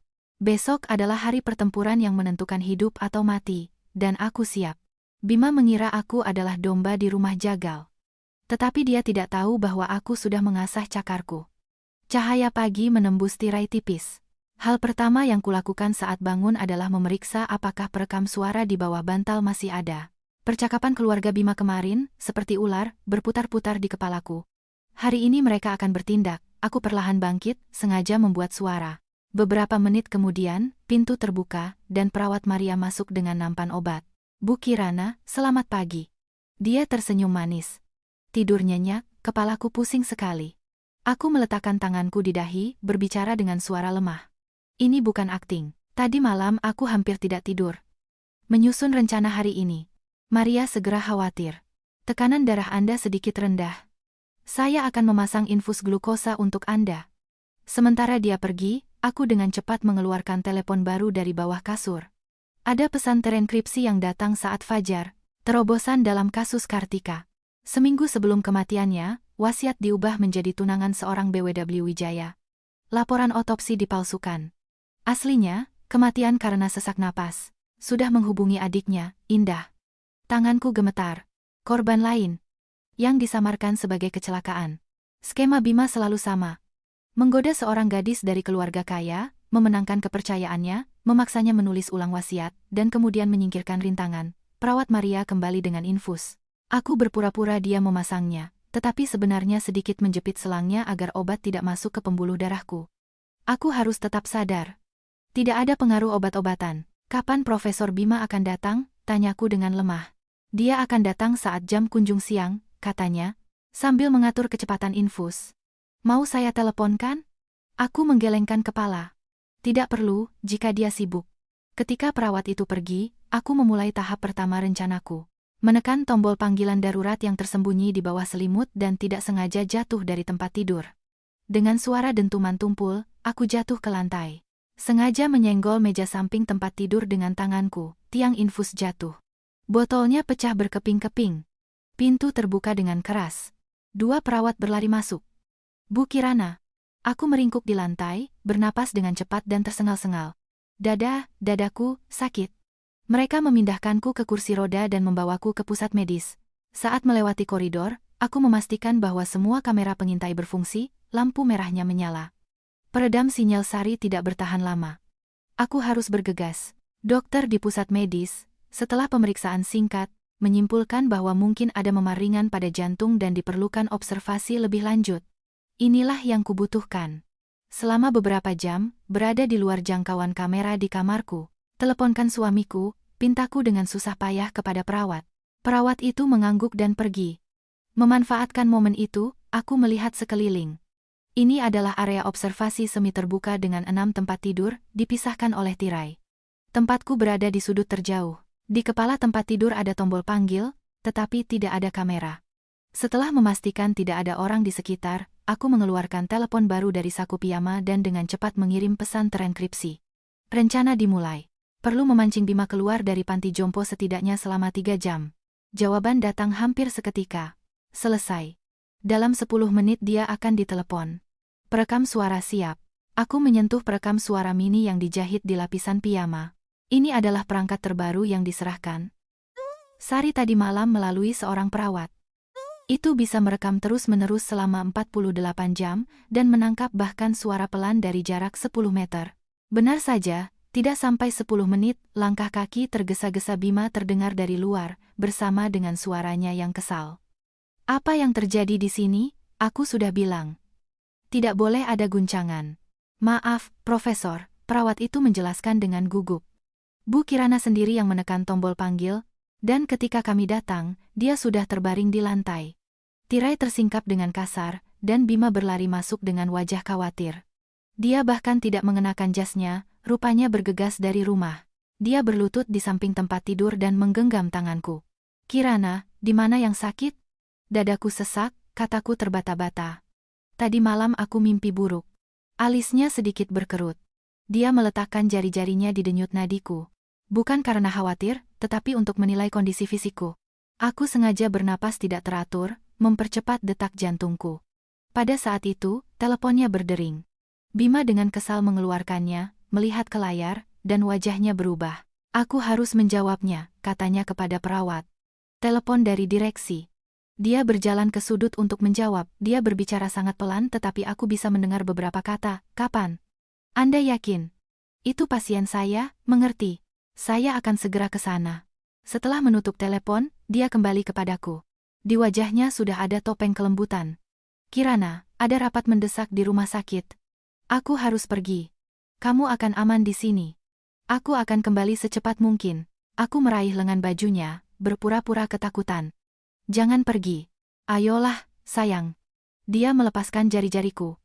Ada transplantasi jantung. Masalah hidup dan mati. Dengan kata-kata itu, dia dengan tergesa-gesa mencium keningku dan pergi. Aku menghela napas lega. Aku tahu ini adalah rencana Sari, untuk memancing harimau keluar dari gunung. Sesuai rencana, Bima sekarang akan sibuk dengan operasi darurat setidaknya selama 3 jam. Cukup waktu untuk langkah selanjutnya. Setelah memastikan dia benar-benar meninggalkan panti jompo, aku menekan tombol panggil, mengatakan kepada perawat bahwa aku merasa jauh lebih baik dan ingin kembali ke kamar untuk beristirahat. Perawat, setelah memeriksa tanda-tanda vitalku, setuju. Ketika aku dibawa ke kamar di ujung koridor, di ruang apotek, aku melihat punggung yang kukenal, sedang menata obat. Yulia. Dia berdiri membelakangi pintu dan berbicara di telepon, malam ini semuanya harus selesai. Aku sudah muak melihat wajah bodohnya. Saat lewat, aku sengaja batuk. Yulia terkejut, berbalik, dan dengan tergesa-gesa mengakhiri percakapan. Di wajahnya langsung muncul senyum profesional. Bu Kirana, Anda sudah lebih baik? Ya, aku menundukkan kepala, berpura-pura lemah dan patuh. Terima kasih atas perhatiannya. Kembali ke kamar, aku segera memeriksa semua perekam suara yang tersembunyi. Setelah memastikan semuanya berfungsi, aku berbaring di tempat tidur dan menunggu. Pukul 3 sore, pintu terbuka. Itu bukan Bima, itu Marina dan ayah mertuaku, Tirtayasa. Marina memegang sebuah map. Di wajahnya ada kekhawatiran palsu. Kirana, kamu sudah lebih baik? Dia duduk di sampingku. Kakak sedang operasi, jadi kami memutuskan untuk mampir. Aku mengangguk sedikit, menutup mataku agar terlihat lelah. Tirtayasa berdiri di kaki tempat tidur, dengan tangan di belakang punggung. Nak, ada beberapa dokumen yang perlu ditandatangani mengenai biaya medis dan pajak warisan. Bima terlalu sibuk, dia meminta kami untuk mengurusnya. Akhirnya, aku dengan lemah mengulurkan tangan. Biar kulihat. Marina dengan cepat membuka map itu, menunjuk ke beberapa tempat untuk ditandatangani, ini semua formalitas. Di sini, dan di sini. Dia memberiku pena. Jari-jarinya sedikit gemetar. Aku berpura-pura susah membaca, tetapi dengan cepat membaca poin-poin kuncinya. Seperti yang diharapkan, surat kuasa pengelolaan harta dan tambahan pada wasiat. 1 tanda tangan dan seluruh kekayaanku tanpa syarat beralih ke Bima. Kepalaku pusing sekali. Aku meletakkan pena dan memijat pelipisku. Nanti kalau Bima datang, baru ku tanda tangani. Wajah Tirtayasa langsung muram. Dia sibuk. Mungkin malam ini juga tidak akan datang. Dan dokumen-dokumen ini sangat mendesak. Terkait dengan pengobatanmu. Aku terus berpura-pura tidak mengerti. Pengobatan apa? Tanda tangan saja dan selesai. Marina tiba-tiba meninggikan suaranya, tetapi segera menahan diri. Kirana, kami kan berusaha untukmu. Aku memperhatikan bahwa dia terus-menerus melihat jam. Mereka jelas terburu-buru. Bima pasti memberitahu mereka bahwa setelah makan malam aku akan minum obat khusus. Tanda tangan harus didapatkan sebelum obat itu bekerja. Baiklah. Aku perlahan mengambil pena, sengaja dengan tangan gemetar. Di kolom pertama, aku dengan bengkok menulis satu huruf, lalu tiba-tiba memegangi dadaku. Aduh, sakit sekali. Marina dan Tirtayasa saling pandang. Cepat panggil dokter, perintah Tirtayasa. Sambil menekan pena ke tanganku. Tanda tangan dulu, baru. Pada saat itu, pintu terbuka dengan keras. Di ambang pintu, dengan napas terengah-engah, berdiri Bima. Wajahnya anehnya pucat. Apa yang kalian lakukan di sini? Marina terkejut. Kak, kamu kan sedang operasi. Dibatalkan. Bima melangkah lebar dan merebut map itu. Aku sudah bilang, aku akan kembali dan mengurus semuanya sendiri. Aku diam-diam mengamati pertukaran pandangan di antara mereka. Ini adalah perpecahan yang jelas. Sepertinya Bima pada menit terakhir mengubah rencananya, dan keluarganya tidak mengetahuinya. Kirana perlu istirahat, kata Bima dengan tegas. Kembalilah. Ketika Tirtayasa dan Marina dengan enggan pergi, Bima duduk di sampingku dan menggenggam tanganku. Maaf, mereka terlalu terburu-buru. Ibu jarinya mengelus punggung tanganku. Rasanya dingin.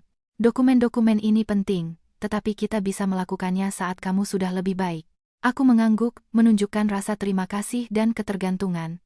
Kamu yang terbaik. Dia tersenyum dan membungkuk untuk mencium keningku. Pada saat itu, telepon di saku jasnya bergetar. Dia mengeluarkannya, melihat ke layar, dan wajahnya sedikit berubah. Aku harus menjawabnya. Dari departemen. Bima berjalan ke jendela, membelakangiku, dan menjawab telepon. Dia berbicara sangat pelan.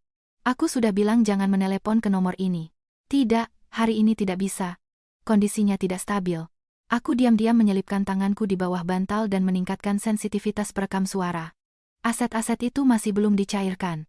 Di bank bilang perlu kehadiran pribadinya. Aku tahu. Beri aku beberapa hari lagi. Yulia, tenanglah, Yulia. Aku menahan napas, mencoba menangkap setiap kata. Tidak, metode sebelumnya tidak bisa digunakan. Terlalu berisiko. Dengan Kartika waktu itu hampir gagal. Kali ini jumlahnya terlalu besar, akan menimbulkan kecurigaan. Darahku membeku di dalam pembuluh darah. Kartika, dia sendiri mengakuinya.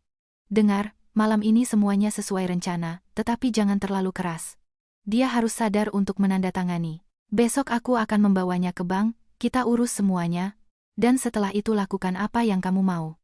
Dia tiba-tiba menyadari sesuatu dan berbalik ke arahku. Aku segera menutup mata dan mulai bernapas dengan teratur. Beberapa detik kemudian, langkah kaki menjauh dan pintu tertutup pelan. Aku segera mengeluarkan telepon dan mengirim pesan kepada Sari. Bukti kunci diperoleh. Dia sendiri menyebutkan Kartika dan, waktu itu, Yulia akan bertindak malam ini. Jawaban datang hampir seketika.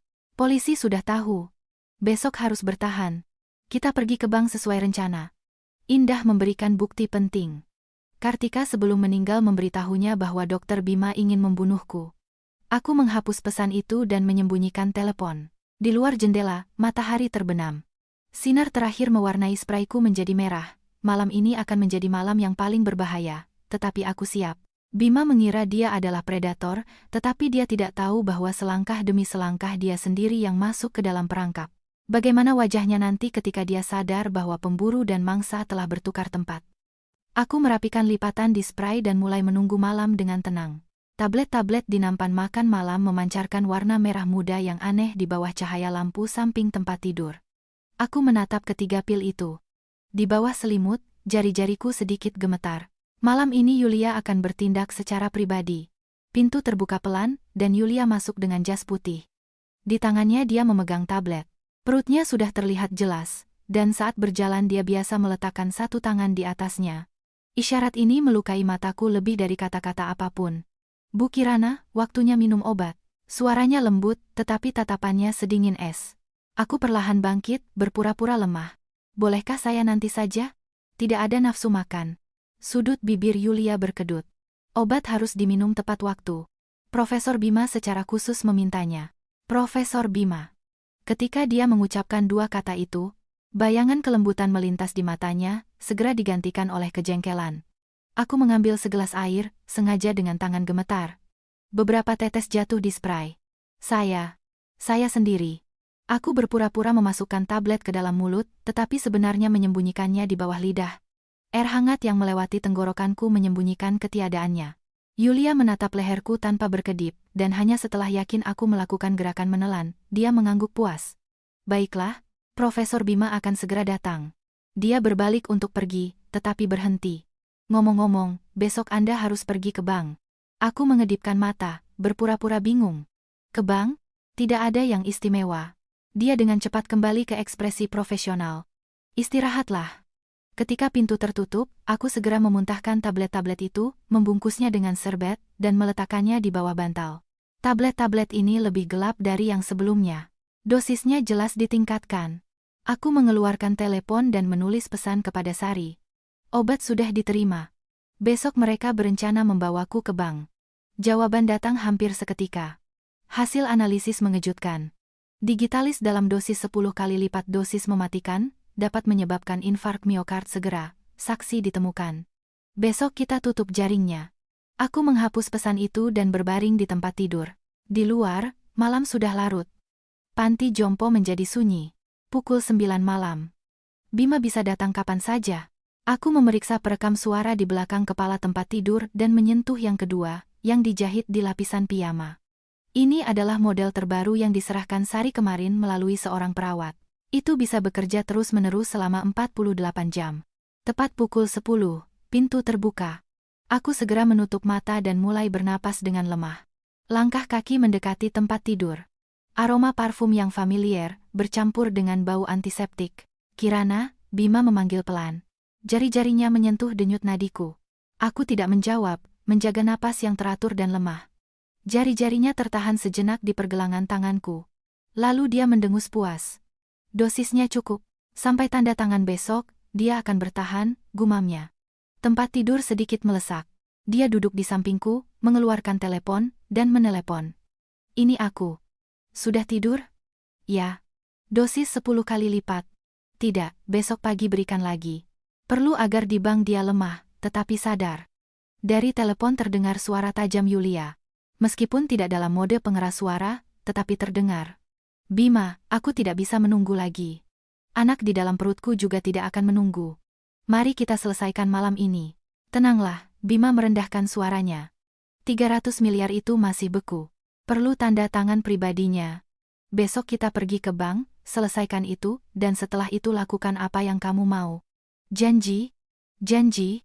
Bersih, seperti dengan Kartika. Jantungku seolah berhenti. Dia lagi-lagi secara langsung mengakui pembunuhan. Oh. Ngomong-ngomong, Yulia tiba-tiba berkata, temanmu Sari itu hari ini ada lagi di panti jompo. Katanya, menjenguk rekan kerja. Tapi ada yang aneh. Suara Bima langsung tegang. Sari? Dia kan sahabat Kirana. Cari tahu dengan siapa dia bertemu, apa yang dia bicarakan. Jika perlu, gunakan metode lama. Metode lama. Kukuku menancap dalam ketelapak tanganku. Mereka akan menyentuh Sari juga. Setelah selesai berbicara, Bima sekali lagi memeriksa tanda-tanda vitalku dan pergi. Hanya ketika langkah kakinya benar-benar hilang, aku berani membuka mata. Seluruh tubuhku basah oleh keringat dingin. Aku meraih telepon dan dengan tangan gemetar mengirim peringatan kepada Sari. Mereka mencurigaimu. Hati-hati. Dan menghapus rekaman itu. Kilat menyambar di luar jendela, dan segera terdengar gemuruh guntur.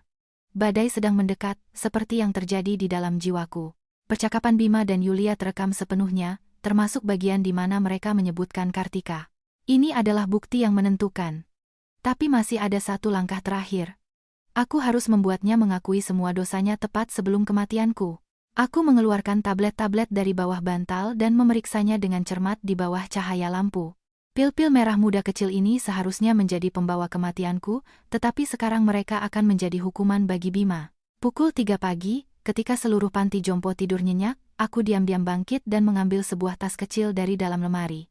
Ini adalah properti yang diserahkan Sari secara diam-diam minggu lalu. Di dalamnya ada jarum suntik khusus yang untuk sementara waktu membuat detak jantung lemah dan tidak teratur, beberapa kantong bubuk putih yang jika dilarutkan dalam air akan menciptakan busa yang mirip dengan edema paru, dan sebuah kamera mini yang bisa disembunyikan di elemen dekoratif ruangan. Aku dengan terampil memasang semuanya dan menyuntik diriku sendiri. Hampir seketika, jantungku mulai berdetak tidak teratur. Napasku menjadi cepat.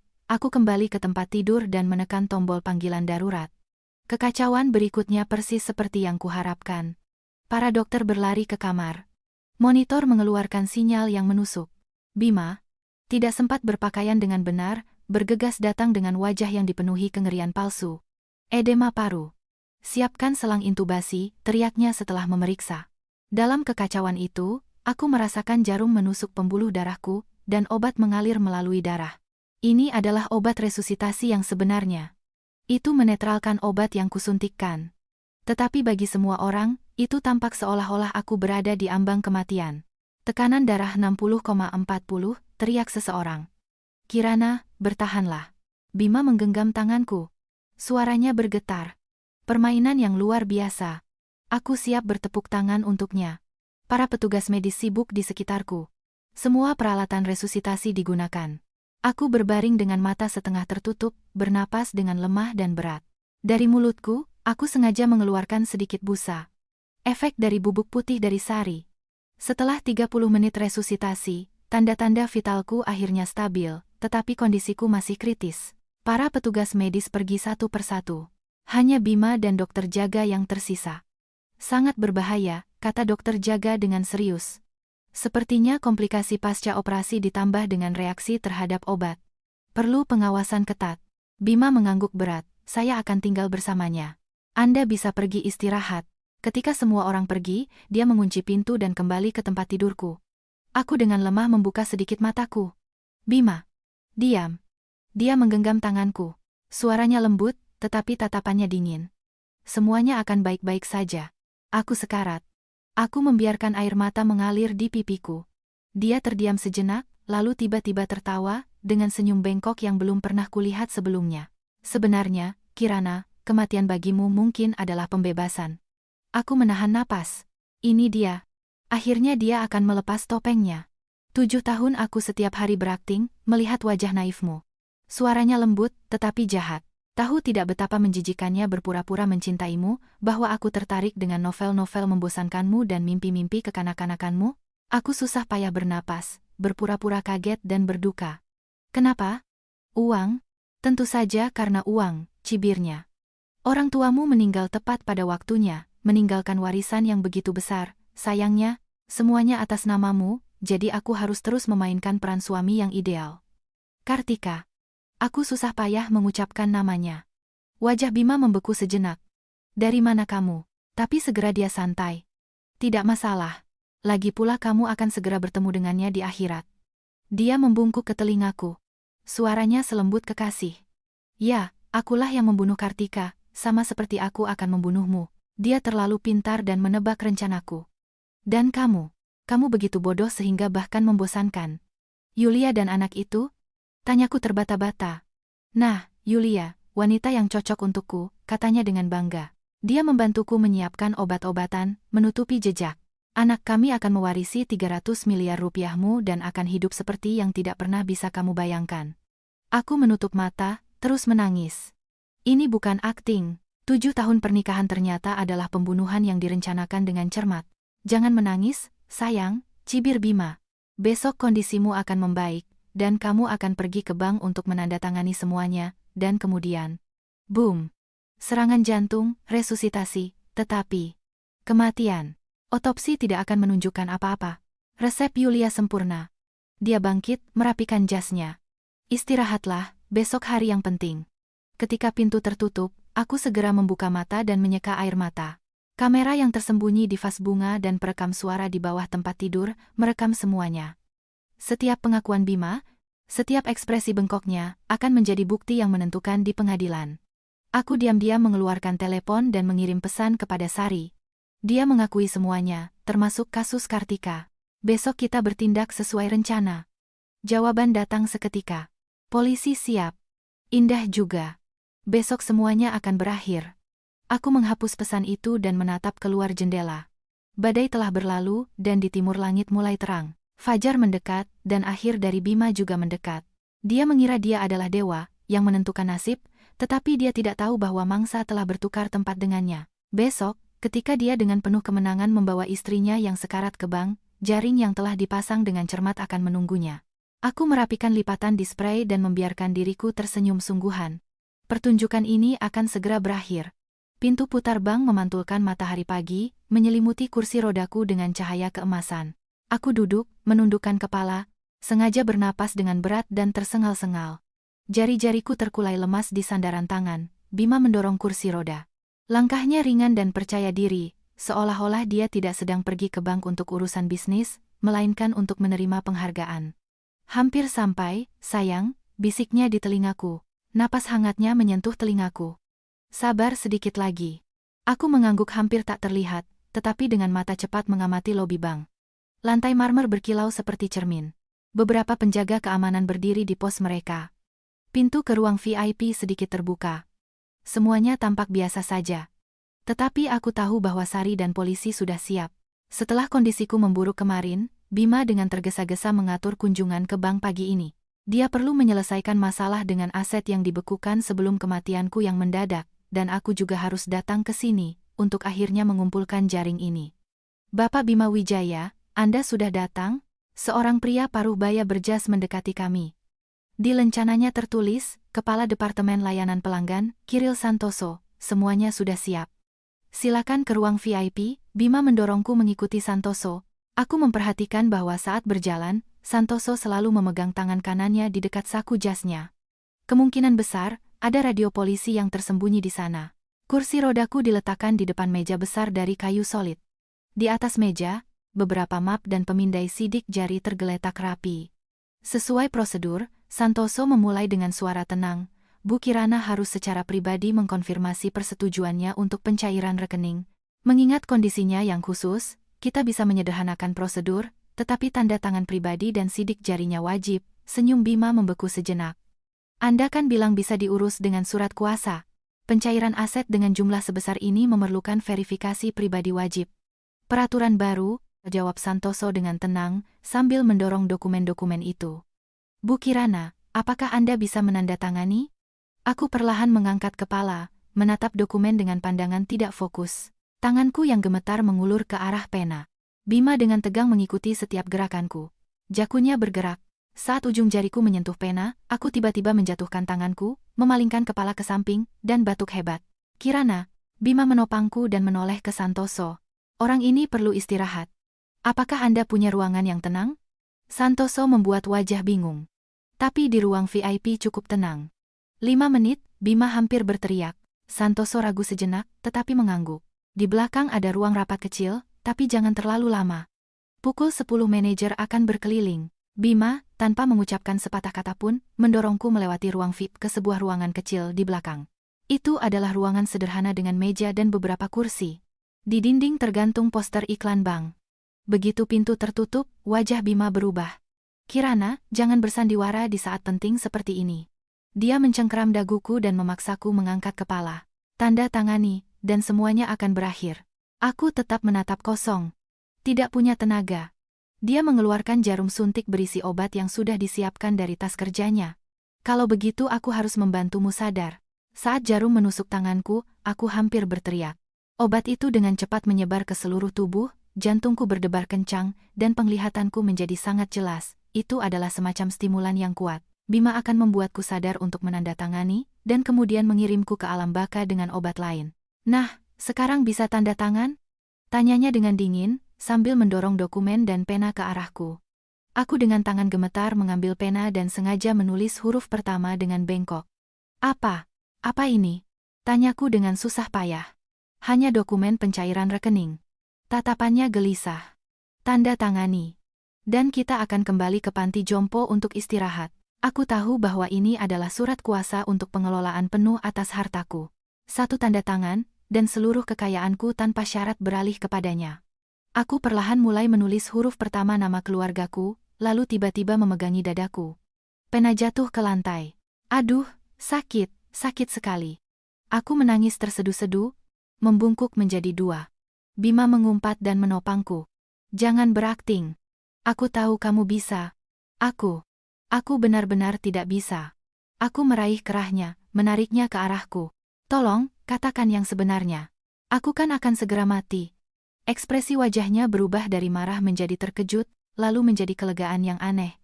Akhirnya sadar juga. Dia tertawa kecil dan duduk di seberangku. Ya, kamu akan segera mati. Obat Yulia akan menyebabkan serangan jantung dalam setengah jam. Bahkan Tuhan pun tidak akan sempat menyelamatkanmu. Aku susah payah bernapas. Kenapa kamu begitu padaku? Kenapa? Dia tertawa, seolah-olah mendengar sesuatu yang lucu. Karena kamu bernilai 300 miliar, dan karena kamu sangat bodoh. Sejak kuliah kamu percaya setiap kata-kataku. Pertemuan tidak sengaja itu. Aku mempelajari jadwalmu selama sebulan. Penyelamatan heroik itu. Aku menyewa preman seharga 50 juta. Bahkan orang tuamu, kecelakaan pesawat itu. Darahku membeku di dalam pembuluh darah. Kecelakaan pesawat orang tuaku. Ikon tiba-tiba terdiam. Di matanya melintas kewaspadaan, tetapi segera dia santai lagi. Tidak masalah, lagi pula kamu akan segera membawa rahasia ini bersamamu ke liang lahat. Dia membungkuk, mengambil pena, dan sekali lagi memasukkannya ke tanganku. Tanda tangani. Pertahankan sedikit martabatmu. Aku menggenggam pena dengan erat. Jari-jariku semakin gemetar. Kartika juga meninggal seperti itu? Wajah Bima berubah. Dari mana kamu tahu tentang Kartika? Tapi segera dia menebak. Sari, si pengganggu itu. Dia melompat dan mulai mondar-mandir di ruangan kecil itu. Ya, Kartika sama bodohnya denganmu. Bisa saja hidup, tetapi dia mengorek-ngorek dokumen praktikku dan mengetahui kesepakatan antara aku dan pamannya, seorang mekanik pesawat. Jantungku seolah berhenti. Mekanik pesawat. Sebelum kecelakaan pesawat yang ditumpangi orang tuaku, beredar rumor tentang kerusakan. Tanda tangani. Dia tiba-tiba berteriak, memukul meja. Aku tidak punya waktu untuk berurusan denganmu. Kamu membunuh orang tuaku, desisku. Air mata mengaburkan pandanganku. Bima tertawa kecil, tidak ada bukti. Penyelidikan kecelakaan pesawat menunjukkan. Kerusakan teknis, sama seperti kematianmu akan menjadi, serangan jantung. Dia membungkuk ke arahku. Dan sekarang tanda tangani, kalau tidak aku akan meminta Yulia untuk menambahkan sedikit obat lagi, dan kamu akan mati 10 kali lebih menyakitkan. Aku perlahan mengambil pena dan dengan bengkok menulis namaku di dokumen itu. Bima menghela napas lega dan dengan tidak sabar mengambil kertas itu untuk diperiksa. Sidik jari. Dia menunjuk ke pemindai. Tempelkan. Aku mengulurkan tangan kananku. Saat jari telunjukku menyentuh pemindai, aku pingsan dan merosot dari kursi roda. Bima mengumpat dan membungkuk untuk menopangku. Memanfaatkan momen itu, aku memuntahkan perekam suara mini yang kusembunyikan di bawah lidah dan menempelkannya ke tepi saku bagian dalam jasnya. Bangun, sialan. Dia menamparku. Aku perlahan sadar, menatapnya dengan pandangan tidak fokus. Sudah, sidik jarinya sudah ada. Dia dengan kasar meraih tanganku dan dengan paksa menempelkannya ke pemindai. Lampu hijau menyala, dan alat itu mengeluarkan sinyal yang mengkonfirmasi otentikasi. Di wajah Bima muncul senyum kemenangan, ekspresi bengkok yang belum pernah kulihat sebelumnya. Akhirnya, dia bangkit dan menatapku dari atas. Rencana 5 tahun akhirnya selesai. 5 tahun. Itu dimulai pada hari ketika aku melihat berita tentang kecelakaan pesawat orang tuamu, katanya dengan penuh kemenangan. Dia sudah memperlakukanku seperti orang mati, tanpa malu-malu. Warisan 300 miliar dan asuransimu sudah cukup untuk membuat aku dan Yulia hidup seperti raja. Aku terkulai lemas di sandaran kursi roda. Kamu tidak pernah mencintaiku. Cinta? Dia tertawa, seolah-olah mendengar lelucon yang konyol. Kirana, di dunia ini hanya ada 2 tipe orang, pemburu dan mangsa. Kamu seharusnya bangga telah menjadi mangsaku begitu lama. Dia merapikan jasnya dan dengan hati-hati menyimpan dokumen yang sudah ditandatangani ke dalam tas kerjanya. Yulia mungkin sudah menyiapkan obat terakhir di panti jompo. Jangan khawatir, tidak akan terlalu sakit. Hanya seperti tertidur. Aku menutup mata, dan air mata mengalir di pipiku. Kenapa? Kenapa kamu mengatakan semua ini padaku? Orang mati tidak berbicara. Bisiknya di telingaku. Dan aku sangat senang melihat penderitaanmu. Pada saat itu, pintu ruang rapat terbuka dengan keras. Bima terkejut dan berbalik. Wajahnya langsung menjadi putih. 6 polisi bersenjata pistol berlari masuk ke ruangan. Di depan mereka adalah Kepala Departemen, Kiril Santoso. Sekarang dia memegang lencana polisi. Bima Wijaya. Anda ditangkap karena dicurigai melakukan percobaan pembunuhan, penipuan, dan kejahatan lainnya. Apa? Apa? Bima mundur. Ini salah paham. Saya hanya membantu istri saya dengan urusan perbankan. Benarkah? Aku perlahan bangkit dari kursi roda, menyeka air mata, dan berkata dengan suara yang tidak lagi lemah, lalu apa ini? Aku menekan tombol putar di smartphone. Semua pengakuan Bima, yang baru saja dibuat, terdengar keras dan jelas dari speaker. Karena kamu bernilai 300 miliar dan karena kamu sangat bodoh. Kartika sama bodohnya denganmu. Penyelidikan kecelakaan pesawat menunjukkan kerusakan teknis. Wajah Bima menjadi putih, lalu biru. Dia menatapku seperti melihat hantu. Kamu tidak sakit? Aku sehat, kataku dengan tenang.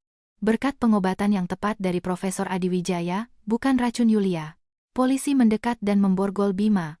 Dia masih belum menyerah. Ini tidak mungkin. Saya seorang dokter terkenal. Wanita ini memiliki gangguan mental. Semua rekaman ini palsu. Rekaman hanyalah permulaan. Aku melepaskan perekam suara mini dari jasnya. Percakapanmu dengan Yulia, di mana kalian merencanakan pembunuhan. Video, di mana keluargamu membahas warisan. Dan, aku melihat ke arah pintu.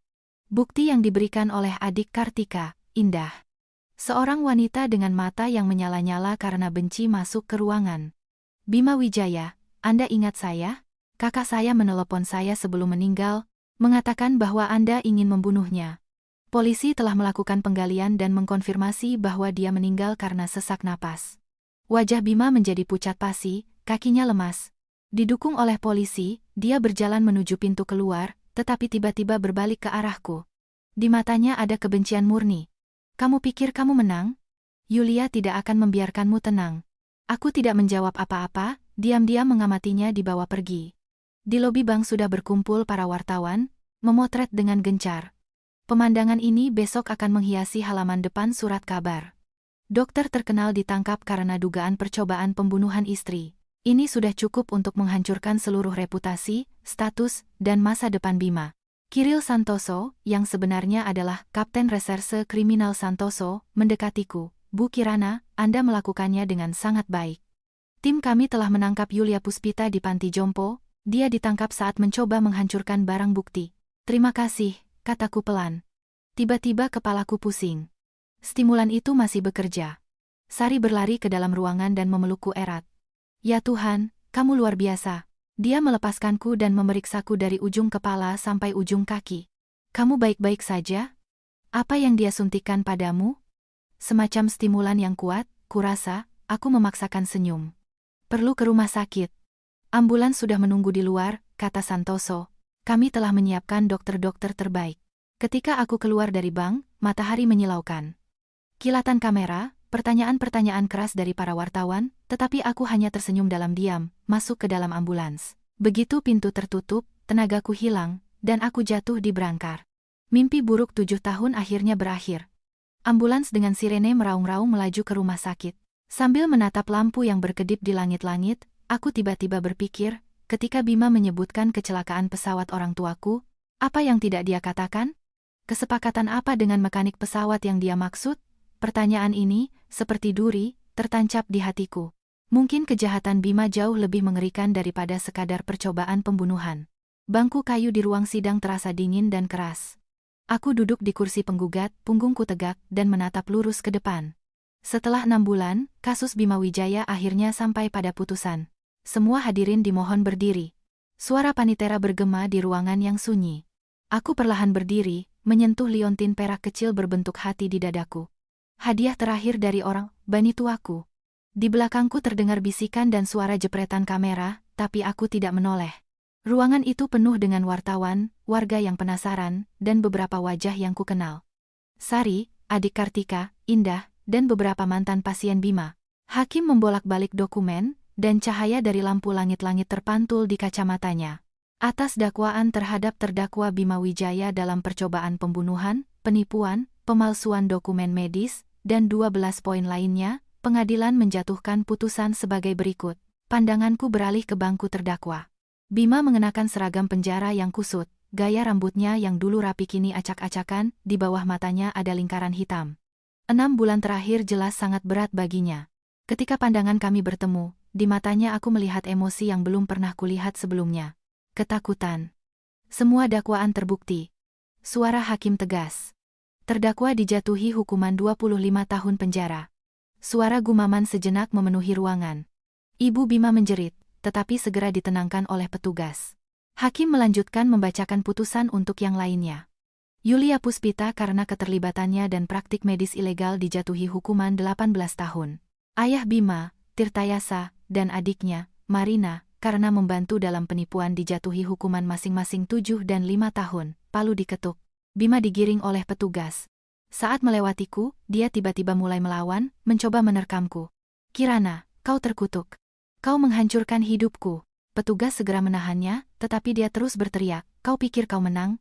Aku akan keluar suatu hari nanti. Pada saat itu Anda akan menjadi orang tua, potongku dengan tenang. Dan aku akan seumur hidup mengingat bagaimana Anda di ruang rapat di bank itu mengakui rencana pembunuhan Anda. Aku sedikit mencondongkan tubuh ke depan dan berkata agar hanya dia yang bisa mendengar. Dan, ngomong-ngomong, tentang kecelakaan pesawat orang tuaku. Penyelidikan baru saja dimulai. Bima. Pupil matanya menyempit tajam, bibirnya bergetar, tetapi dia tidak bisa mengucapkan sepatah kata pun.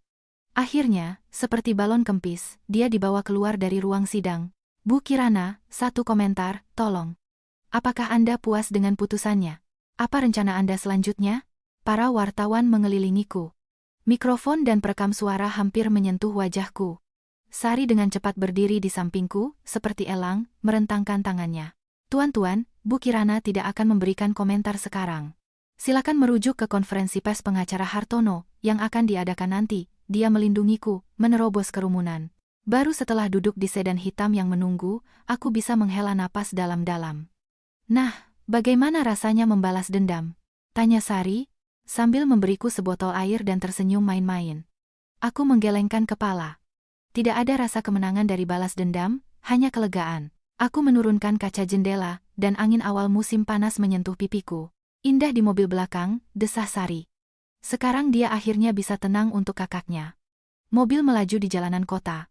Matahari menembus dedaunan pohon, menciptakan bayangan belang-belang di kaca depan. Aku teringat peristiwa 6 bulan terakhir. Penangkapan Bima dan Yulia, liputan media yang gila-gilaan, penyelidikan panjang, dan pengadilan, dan penemuan yang paling mengejutkan. Ada kemajuan dalam kasus dengan maskapai penerbangan, tanyaku. Wajah Sari menjadi serius. Mekanik itu mengaku menerima uang dari Bima dan melakukan perubahan pada pemeriksaan pra-penerbangan. Tapi dia mengklaim tidak tahu bahwa itu akan menyebabkan kecelakaan. Bima diduga hanya memintanya untuk sedikit menakut-nakuti keluarga Wijayanti. Aku tanpa sadar memutar-mutar liontin berbentuk hati.